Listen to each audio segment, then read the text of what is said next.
In the roll call of scientific pioneers, few names will summon the passionate controversy as that which surrounds B.F. Skinner.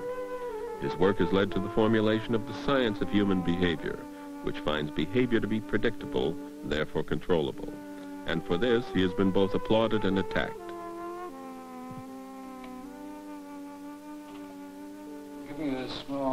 The science of behavior is based on the principles of operant conditioning. These principles and their practice have recently become known as behavior modification, sacrilege to some because it has to do with methods by which man can shape the behavior of others. But far from being a scheme to control people without their knowledge, it allows man to study and analyze behavior and to apply its healing potential to such fields as education, medicine, and psychology.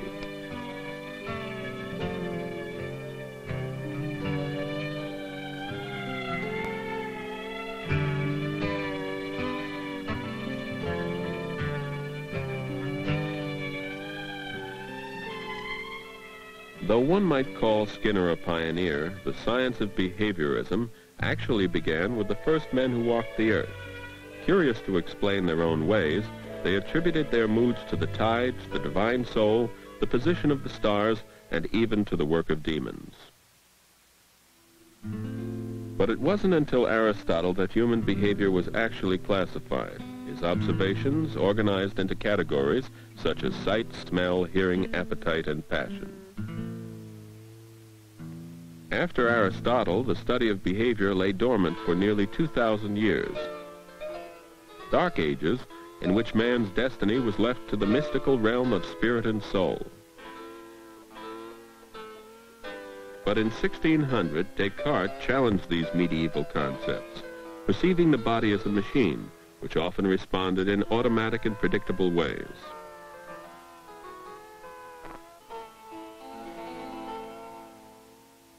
Then in the 1800s, Charles Darwin proposed his theory of evolution, suggesting that more could be learned about the behavior of man through the study of his predecessors, the lower animals of the earth.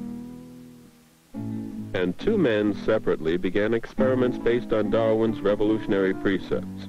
Ivan Pavlov, who elicited conditioned reflexes from laboratory animals by varying their environmental conditions, and Edward Thorndike, who used a system of problem-solving devices to observe and measure animal behavior.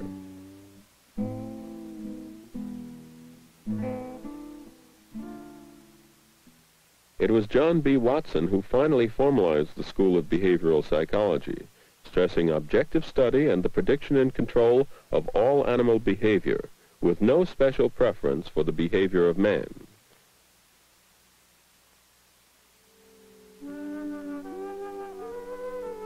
Now, drawing upon the work of all who preceded him, B.F. Skinner developed the first completely controlled environment, the Skinner box, and was able to standardize experiments in behavior to a degree never before possible. So well defined did his work become that he was able to discard traditional human concepts such as mind, soul, and the human spirit, isolating behavior as its own entity, separate from all other aspects of life.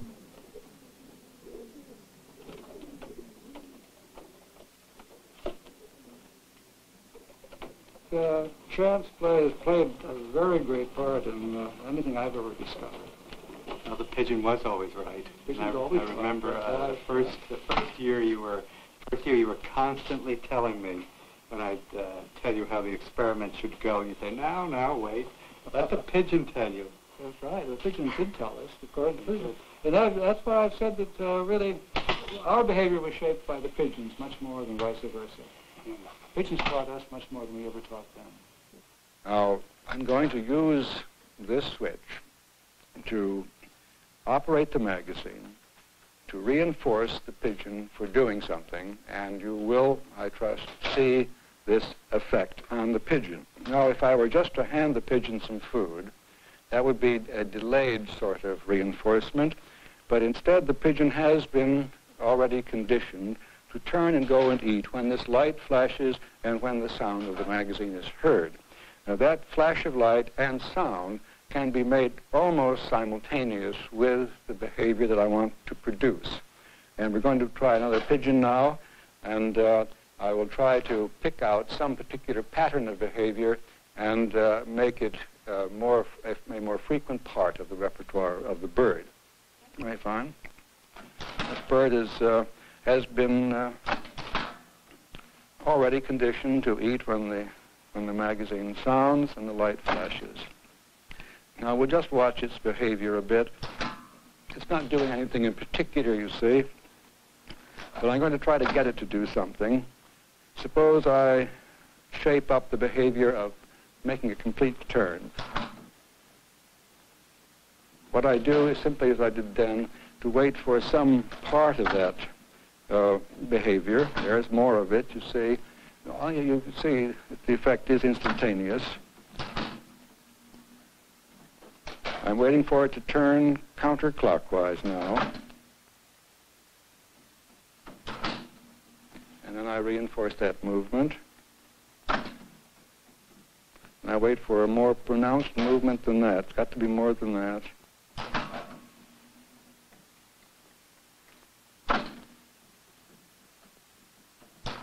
There we go, all the way around. This thing in the operant condition is you have to have conditioned a pigeon. There's a sense of power that you get when you press a button and can produce total control in this animal's behavior.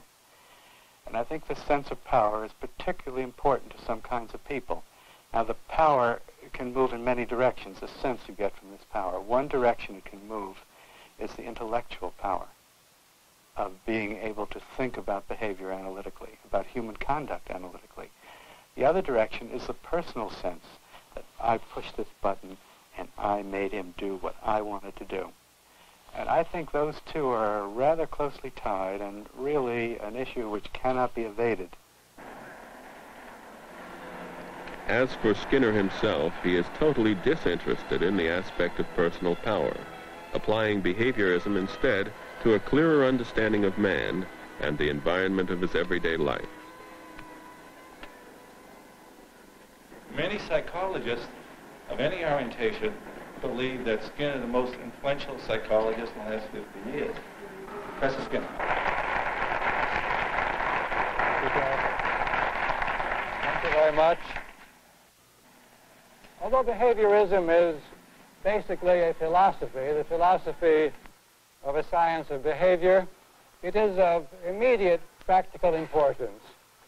In the first place, it shows us how often we look in the wrong places for explanations of behavior and hence for solutions to our problems.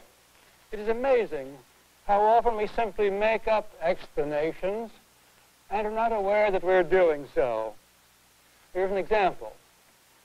A recent issue of a news weekly had a page article by David Lilienthal in which he argued that what America needs today is more confidence and less fear. And he cited the history of the Tennessee Valley Authority to prove his point. Before the valley was developed, the land had lost its fertility, the soil was slipping away, the forests were almost destroyed. When the dams were built, electric power and fertilizers made it possible for the people to try new methods, to earn more money, and to make the valley green again. But Lilienthal insists that the change was due to restored confidence. It seems to be obvious it was due to the dams.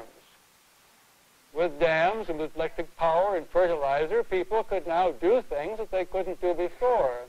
And of course, a feeling of confidence went along with that. But confidence didn't produce the behavior produced the confidence.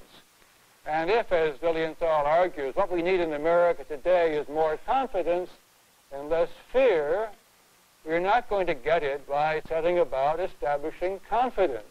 No one has any idea how to do this. What we have some idea about is how we could change the world in America today so that more people can do things effectively. And in doing them, they will have feelings of confidence. But don't look for competence to solve the problem. Look for the environmental changes. And I think part of his genius lies in his ability to take things that you hold very private to yourself and to conceptualize what some of the variables might be in his language. So he'll hook you on the problem that you've already thought about. He'll translate the problem into his terms, and you find the whole thing is rotated in space, and you now see it differently. You did not see it that way before. To be able to communicate in that way is really a sign of genius. And so I would say that Skinner's contribution lies in the interpretations he made of existing simple ideas. One aspect of your writing that fascinated me very early in my career were your comments about aggression. And it seemed to me that you were taking a position that was antithetical to the position that most of us are trained to adopt in this culture, that is, that aggression is something implicit in the nature of man, and that we're basically evil and destructive. But you're suggesting that there are reinforcers for aggressive behavior would suggest a very important counter to that, namely that it's possible that some cultures teach aggression, and that there are specific reinforcers and so on for that. Well, yes, I don't deny that there is a certain amount of behavior which is part of the genetic endowment that could be called aggressive. I think running away is as important, I think, as attack. And these things have had a long time to be acquired by the species, and I think have been. I think also we have acquired the capacity to be reinforced by signs of aggressive damage worked on others, because that has made a person more effective in defending himself and his possessions and maintaining his own life. So that probably, just as we are reinforced by food in the mouth, by sexual contact, we probably are reinforced when we work aggressive damage on others. This would be something which has been of benefit to the species, and there it is. But we have not, so far as I can see, acquired a very elaborate aggressive repertoire. We don't inherit making war. War is a very specific repertoire which we acquire, and if we happen to belong to a culture in which that kind of thing is reinforced. One of the exciting and possibly even grandiose features or sides of B.F. Skinner's work is his talk about an operant society, and indeed even an operant world. That is to say, a world of human beings in which we didn't get people and nations to do the right thing because they'd be punished, but because of the rewards. I suppose in ethical language what he's talking about is an international order based on an ethic of enlightened self-interest.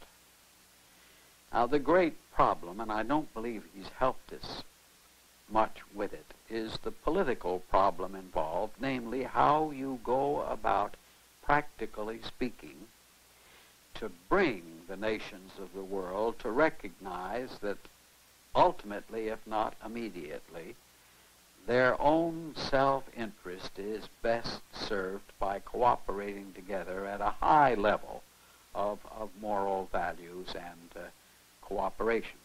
You've used the term design. Now, I have a quarrel with you. Let's see how valid it is. I suspect you of talking about our need to design life as if somehow or other it really were possible to do so. Surely you could design things by behavior modification in a small, controlled community like your Walden, too. But what about the real world, Dr. Skinner? Is much of our talk about designing things really very practical? Oh, I quite agree that to take the world as a whole, we can't make all of these changes at once and bring about something like a generalized Walden II over the whole country. But I don't give up on the piecemeal design of practices, cultural practices.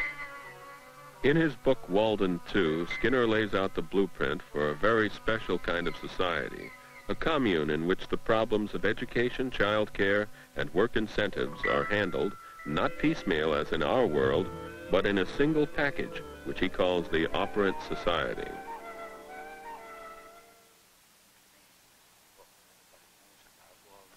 Well, I had to face some problems he didn't have to face. I didn't have the skill to write the poetry he wrote, of course. Walden I is certainly a far better book than Walden II. Yes. But I think basically, the idea is comparable. You do not accept necessarily what tradition is handing down to you, and just go off and make something of your own. As a futuristic position paper, Walden II was a great success. Communes began springing up all over America, and people recognized Skinner's fictional society to be a real possibility. A cult of Skinnerians began to develop, young people mostly, who saw Skinner as a visionary. But Skinner himself never intended to develop a cult, only to foster an idea.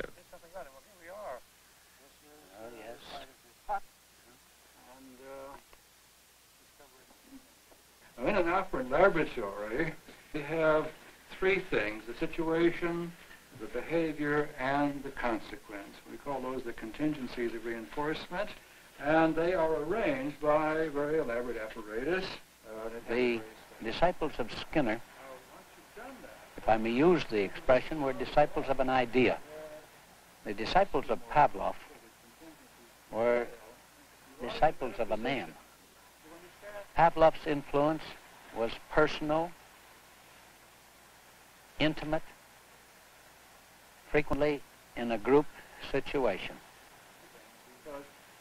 Skinner's influence was an influence of the intellect, frequently at a distance, sometimes without any knowledge of the individual as a person. I reply that it is because only a few scientists possess creativity. Skinner's Technology of Teaching is an important book. There is contained within it not only a philosophy of education, if you will, but also a practical example of the application of this philosophy. Within this book is an account of his early work in the area of programmed instruction, which was a landmark for psychologists, for educators in the world today. Make his answer here with little holes in the paper, and if he had the right answer, he would turn and produce a new problem. If he didn't, he'd have to set it all over again until he got the right answer. It was a very, very feasible kind of thing, and several other models have been made. Like one of the things that I think Skinner's work has done is to bring behavior analysis, all of the material that has been put together in this system of approach to human behavior, into the practical application of teaching in the classroom. I would venture to say that maybe 5 or 6, 7 years ago, not very many psychologists could, in fact, be very helpful to the teacher, except for giving tests or for making some remarks about the general characteristics of a child. But now, with these principles in mind and the conception of teaching as a procedure whereby you arrange an environment for the child to learn, it makes it relatively easy for a well-trained psychologist who knows behavioral principles to go in and look at a child and raise very powerful questions about whether the material he is getting is appropriate for his competence, whether or not he is being properly reinforced, whether or not the conditions under which he is supposed to learn are in fact optimum for his learning ability. The Skinnerian classroom is one in which each child is treated as an individual. He is given his own set of tasks, allowed to proceed at his own rate of learning, and receives token rewards for each successful effort. The children seen here have failed to respond to the standard educational system, but here, given an educational environment built on individual incentives, and bolstered by specific Skinnerian reinforcement, they are succeeding. If you take Skinner's concept of what teaching is and apply it to the classroom and apply it to any subject, whether it's academic or social or what have you, the notion is that education is a process whereby we arrange environments, educational environments, you want to call it that, to facilitate or expedite learning in the child. It follows from that, quite logically, that if you have arranged the circumstances well for that particular child, there isn't any reason why that child couldn't learn. From a primary classroom that uses token rewards almost as a game, the children then graduate to a transitional classroom. Here in a kind of halfway house into the public school system, the rewards become more complex and more subtle. Here an election is in progress, demonstrating how peer reinforcement also becomes part of the learning incentive. Clarence? Well, I think this was good by helping kids, like helping us do tests like yesterday and stuff. You pass one out to everybody? Yeah. Many times people say, well, this behavioral approach, both in its applied or basic sense, is all right for simple forms of action. It's all right for habit stuff, habit learning. But when it comes to the more complex things in life, the more ethereal things, if you will, then this approach really can't make much of a contribution. It can't really do very much for it. And I've sort of heard that over and over, many ways and many times. And then as we learn how to apply it to more and more complex problems, then it is revealed that it's effective. And now people say, well, what is its contribution to things like creativity, for example? Or what is its contribution to an artist creating a special painting or playing a musical instrument or something of the sort? Or what about problem solving? Or what about thinking and so on? And Skinner has written on these topics, and there are just a whole host of other psychologists, particularly in the child field, who are working on this and are making very fine progress in the most complex forms of behavior that anyone can think of or anybody wants to discuss. Today, psychologists, psychiatrists, doctors, teachers, even industrialists look to behavior modification as a means of bolstering human potential. As with any new science, behavior modification grows and changes with each new application. But the growing number of applications suggests it is here to stay. Dentists are using it to allay patients' fears, marriage counselors to instill cooperative attitudes, social workers to develop hidden potential in the mentally disturbed. Supposed to punish people. And I really would like to get this out in the open. And Dennis. Well, yeah, I think that one of the most useful aspects of the behaviorist point of view is that it allows us to think of abnormal behavior in other terms than an underlying sickness. It allows us to define behavioral disorders in terms of, I guess, excessive behaviors or deficient behavior. But behavior modification is not only for those concerned with emotional problems. Today it is being pioneered in treating physical ailments as well. Okay, Karen. Look at me, Karen. Look at me. Here at Kennedy Memorial Hospital, the principles of behavior modification are being applied to the treatment of epilepsy.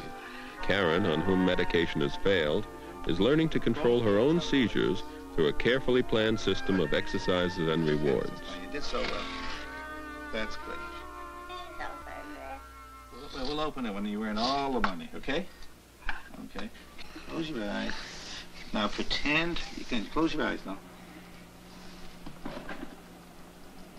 Get your eyes closed? Okay. Pretend you're in Dunkin' Donuts and Nanny's buying you a donut. Okay? Can you see that? Do you see what she's wearing? Yeah. What is she wearing? A dress. What kind of dress? What color? What color is it? Green. Green? Very good, Karen. Here. You did a good job. Take one. Okay, that's good. You did well today. It is a complex system. First, she is taught to imagine pleasurable scenes as a way of relaxing her body. Then she is taught to tense her muscles exerting contrary control. Your eyes. Okay. Now, who's in the room? Can you tell me who's in the room there at home in your bedroom? Nana. Who else do you see up in your bedroom walking around? Any of your brothers and sisters? No. Nah? They're not up there now, huh? Okay. Okay. Let's pretend you're walking up there. All of a sudden, you feel funny in your head, and boom, you fall down. Oh, you forgot to tense. Karen, tell me, does anybody come over and look at you or talk to you? No, no one comes over, Karen, when you fall down. So you get right back up, you go downstairs, and go out to play with the rest of your brothers and sisters. That was a good one. That was a real good one. Get your eyes closed. Why don't you get yourself a nice point? When this kind of control can be effectively applied against the tide of a seizure, she is profusely rewarded. On the other hand, when she does succumb to a seizure, she is fairly ignored. Get yourself a bit to eat. Okay? Here you go. Right there. Give yourself a point. You don't want to put it in the wrong place. You can stop yourself from falling down by tensing. Okay? Here it comes. Look at that. You didn't fall down. That was a good one. You stopped yourself. It is complex, yet childishly simple. The fact and the fantasy of rewards becoming a reason for the patient to improve. You didn't fall down. That was a real... Whoa! That was a real good one. Today, cardiologists are finding that heart patients can be trained through similar means to control their actual heart rate, thus warding off impending attacks.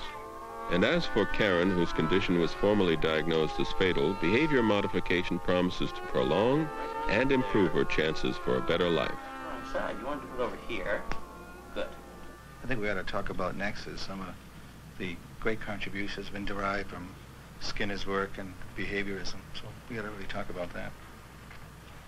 Right? Well, as a sociologist, the most important contribution of Skinner's work to my work is that it enables me, or his ideas enable me to look at the social systems around me, whether they're families or schools, mental hospitals, political systems, legal systems, even the economic system, and describe what I think are the most important structural variables in those systems. At the same time, though, those principles enable me at least to think about how to design or redesign systems to the benefit of individuals, which we've been trying to do with families, to try and reverse the kinds of exchanges that have existed in those families, which ended up teaching the kids and parents how best to keep each other from living a happy life, and reverse them so that the kids start learning to participate in families and the parents start learning how to teach their kids. He used to put his hands on his ears and used to run back and forth on the, right across the floor and slam himself against the door. Flapping his hands, things like that. He used to put his fingers in his ears and things like, you know, weird things. How did those things make you feel? How often did he do them? He was doing them all the time. He was driving us crazy. Did those things stop you from trying to teach him, or? Yeah, well, we really couldn't. We had a hard time at first, you know, to break him out of the habit, and then as we started to work with him on different things, he just similarity forgot about him. You know, he just stopped doing those things, and he was more interested in the things that we were trying to do for him. Before you start, Green, why don't we go over and I'll show you how to work the machine, videotape machine. Behavior modification applied to the family is a means of creating an environment of group awareness. Here, a family is taught, with the use of a videotape machine, how they best respond to and reinforce each other, and how to best cope with an educably mentally retarded child. After each lesson, they will watch themselves through a playback of their behavior on a videotape machine, spotting the moments when they achieved their desired results and analyzing what they did to bring this about. Say soap. Soap. Soap. Look at Daddy. Come on. Soap. And? Why? No, we. We did. Look at Mommy. Did. It is not uncommon that the mentally handicapped are treated with punitive measures rather than reward by those who attempt to shape their behavior. What the videotape playback technique demonstrates beyond any doubt is that positive reinforcement, not punishment, is the most effective consequence to human response. Sheep. Good. That's a good boy, Gary. What's that? Monkey. the behavioral approach by teaching them in very small steps leading to very complex behaviors on their part, taught them principles of learning and teaching that have been developed and investigated by Skinner and his co-workers for so many decades, starting with eye contact, going to motor skills, and then to speech, complex speech. Their child, Gary, is now able to participate in the family and in schools. Seems to be very happy doing it, though. You know, it's not like he's right there with it. Well, the whole question of what to do about the family in American life, of course, is a very important one. I believe that the applied behavior analysis in the family has already made great contributions. We get very careless in the way in which we treat others we're living closely with, and we can improve that by shifting from the careless, punitive measures we're so likely to resort to because they seem to work instantly, and turn to the positive effects which are associated with love and affection, which in the long run have much more powerful positive effects and would make for a much more harmonious family unit. If you don't need to go very far in looking into an ordinary family to see the extent to which careless, punitive practices enter in. I think that those who counsel families, I do not, but those who do, have been making a great contribution in getting them to, first of all, to be aware of how many punitive sanctions they impose, and then to see the possibilities and the very great achievements which are possible when you shift to positive reinforcement. I think it's very helpful if people know exactly what they want. She seems to be bothered. Something's on her mind. It is basic to Dr. Skinner and his colleagues that the family unit is all important. Hold it in, not give expression to it. And there have been times when I have felt that something was bothering her, maybe about something outside the home or something that I have done. And in order for a marriage to succeed, however, there must be mutual rewards. And here Dr. Richard Stewart is applying behavioral principles as a technique of marital intervention in an effort to help each partner in the marriage determine what words and actions are most reinforcing to the other. Do you think that you should tell him all of the things that trouble you?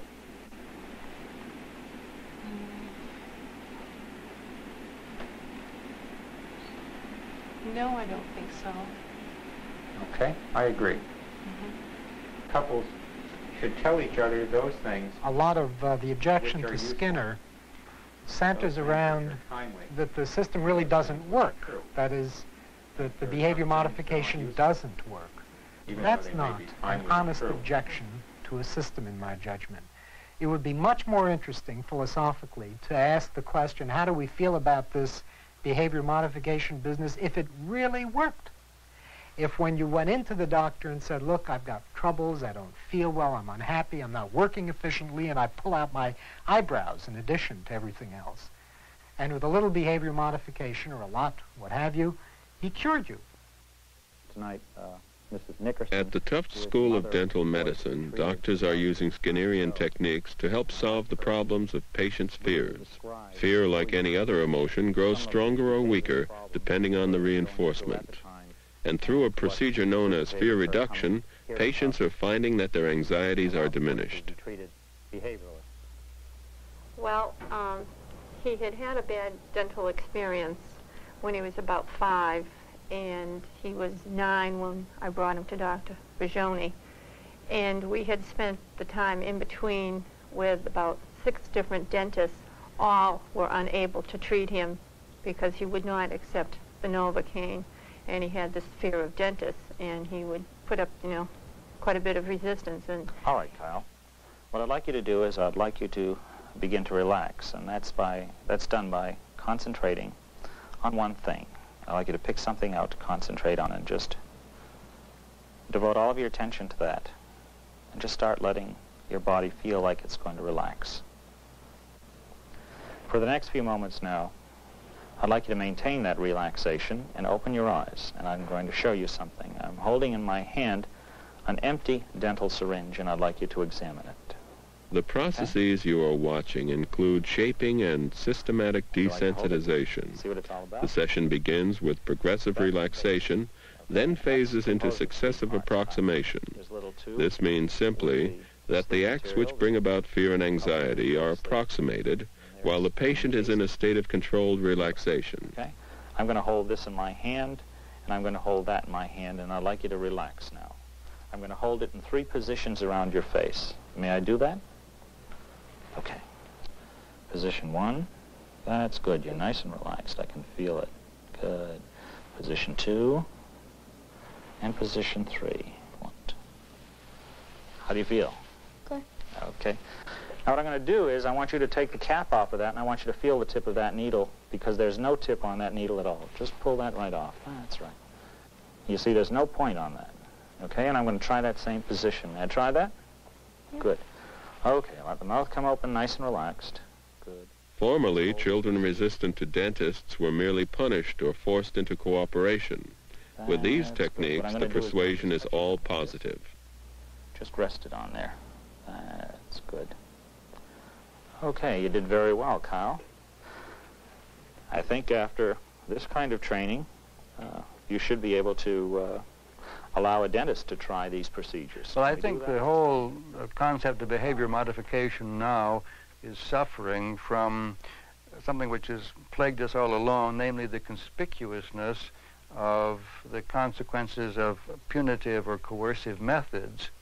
We have used them for thousands of years because we get quick results, whereas the kind of educational change that can be brought about through positive techniques doesn't excite anyone. The subtle uses of positive reinforcement, which are much more effective, much more humane, are having tremendous effect.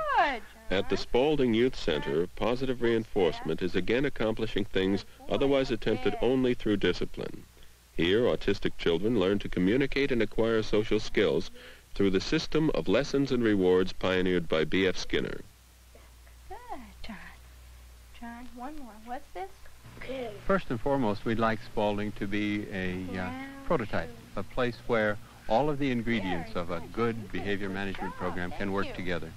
Teaching in the school and behavior management in the cottages, a complete sort of small community where children can have the benefit of a standardized behavioral diet all through their days that they're awake.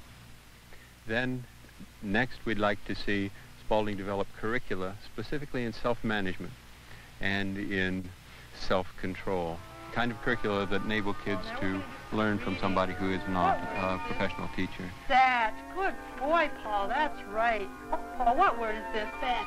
Bat. Good, Paul. What word is this? Man. Man. Wow, the possibilities really come right out of Skinner's work. The possibilities for for working with non-professionals or low-level professionals in a place like Spaulding or anywhere. We've had people here have come in with training in other fields, other areas, and have said, I'll do it. I'm here to be in the country, but I really don't think I can do it, frankly. I worked with kids before, and nothing really substantial has changed. And people walk out of here saying, I've got some tools for the first time. Or parents will say, my God, I've got some tools. You know, It is these tools and techniques that spring from the work of B.F. Skinner. Today, his former students are scattered all across the country, applying his principles of behavior modification to various disciplines and scientific fields.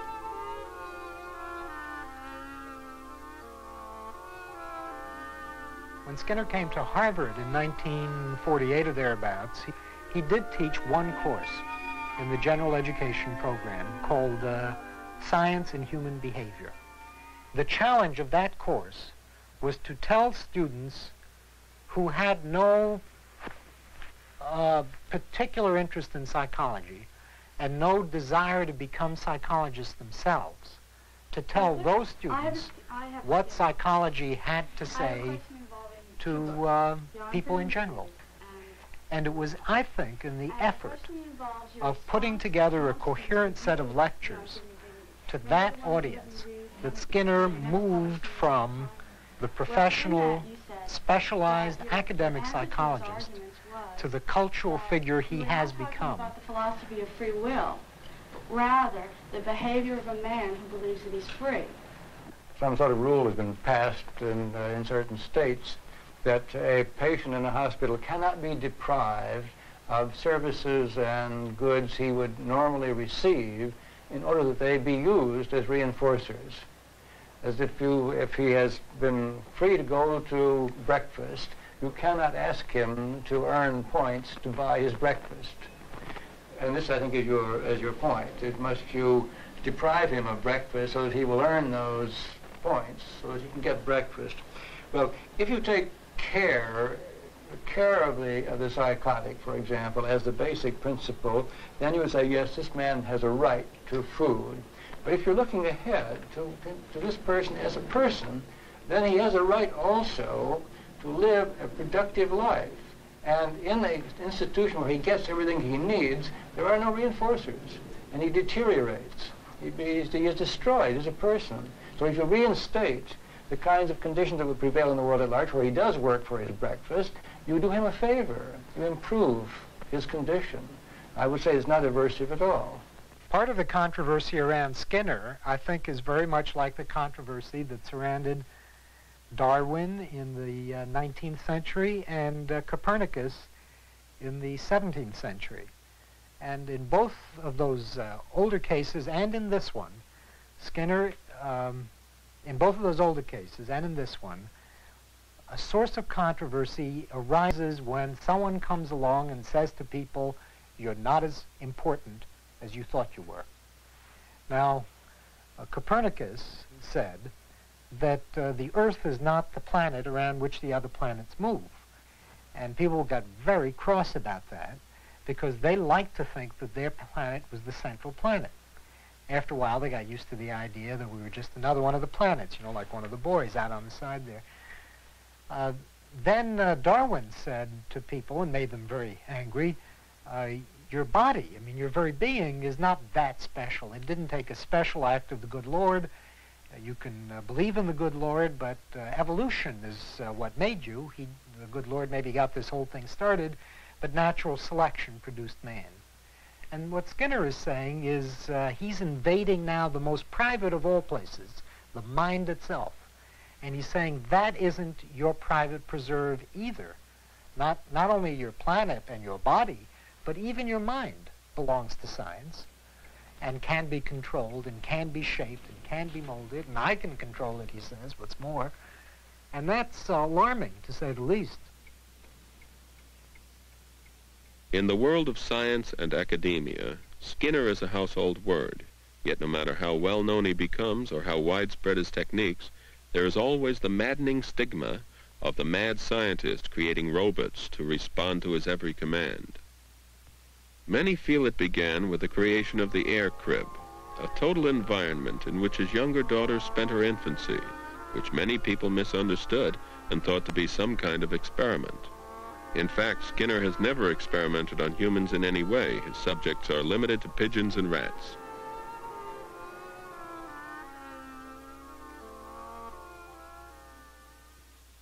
I think it's completely unfair that people criticize him for bringing up his child in a box. It was, for instance, if my father had been an insurance salesman or something, nobody would have raised an eyebrow. The fact that he was involved with experiments with animals, people assumed that because I was in an unusual shaped device for sleeping and playing, they immediately came to the conclusion that he was experimenting on me. The environment was controlled, all right, it was controlled, but not for the purpose of changing my behavior, but for keeping me comfortable and healthy and happy. I liked it. It was a larger area to sleep and play in.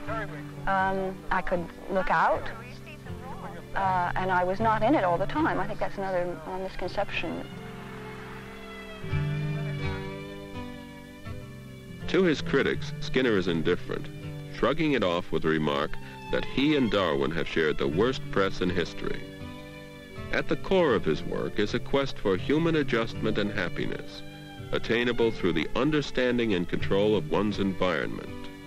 Misunderstood as he may be, when history makes its final judgment, there's little doubt that he will emerge as the acknowledged leader of one of the most influential movements of our age.